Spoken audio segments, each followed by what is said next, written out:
I designed a 25 square meter studio in just 48 hours, and I finished it in the last hour.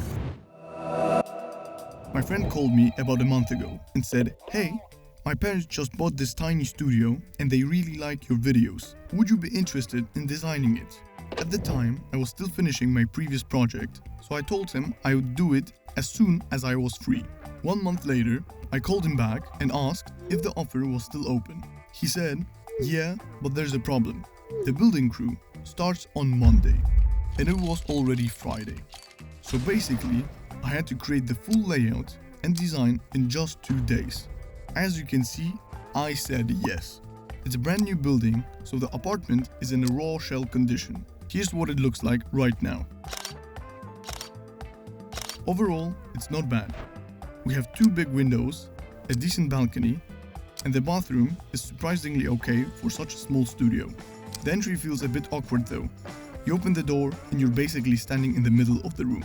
But here's the real challenge. I asked them what they needed inside the studio. Dear Lord, the list is long.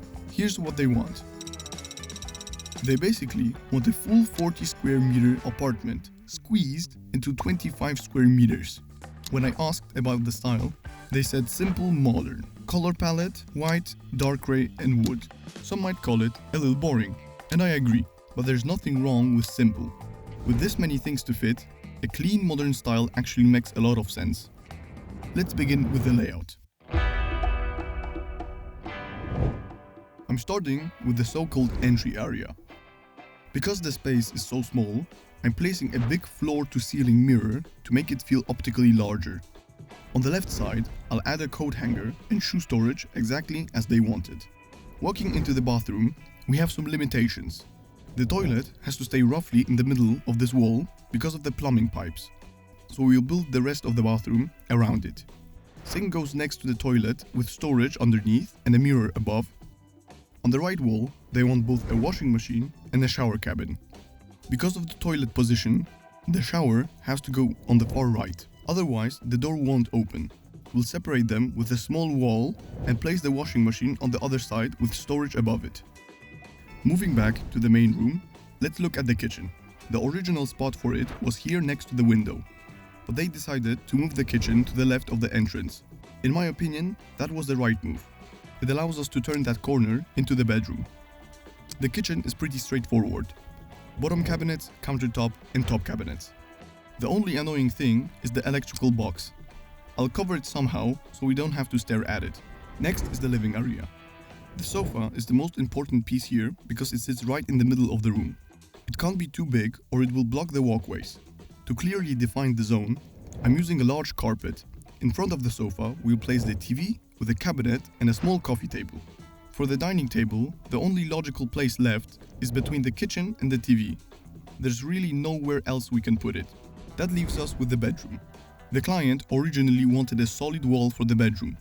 I talked him out of it and we used a simple separator instead. The bed will run along the left wall, creating a natural walkway. It's a clean and elegant way to define the space without adding extra walls and doors. The wardrobe fits perfectly between the bed and the wall. And that's the layout done. I finished the layout at 3 in the morning on Sunday. That left me with only about 18 hours for the full design and renders because we were supposed to meet at 7 p.m. the next day. I slept for a few hours, woke up and went straight back to work. At the end of the day, this is what I came up with.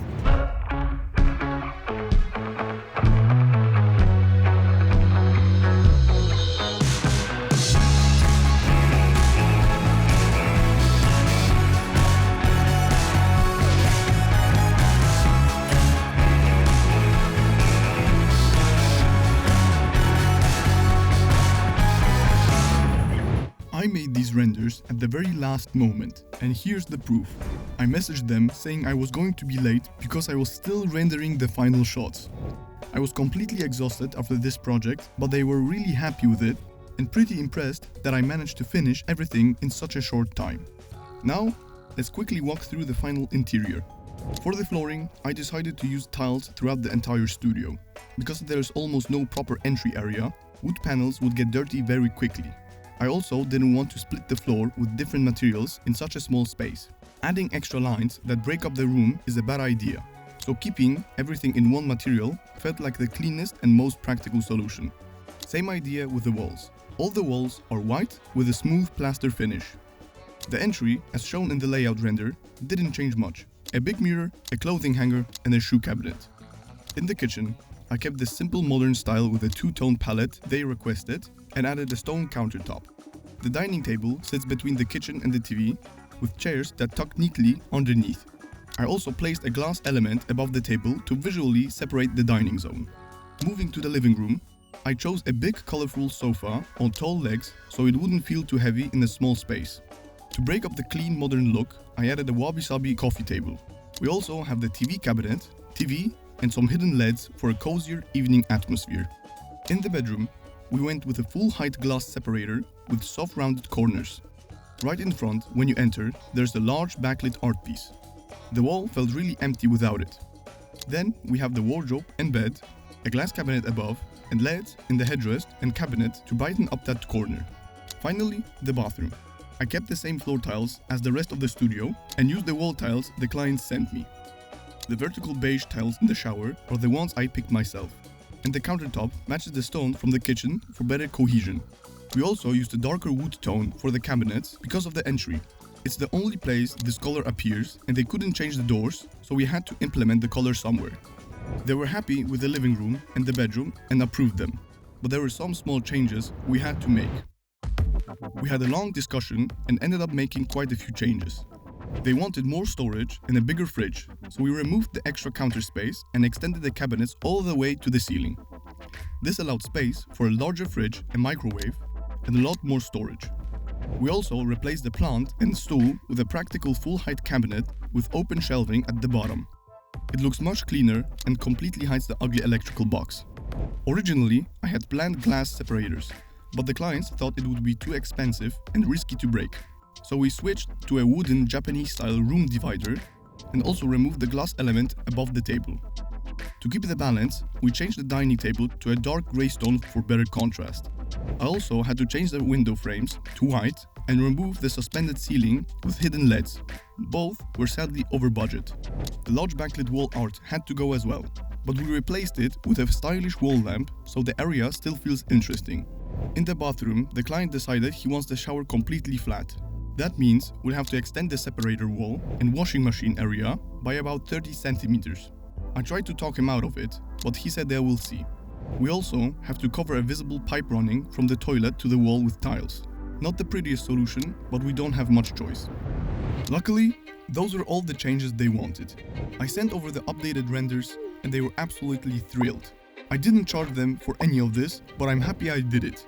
Quote of the video: "The impossible becomes possible the moment you take it one step at a time." But what makes this project special is that it's actually getting built in real life. I can't wait to see the final transformation. If you want to see how it turns out, hit that subscribe button and turn on notifications so you don't miss it. And if you're new here, check out my video where I redesigned my friend's tiny apartment.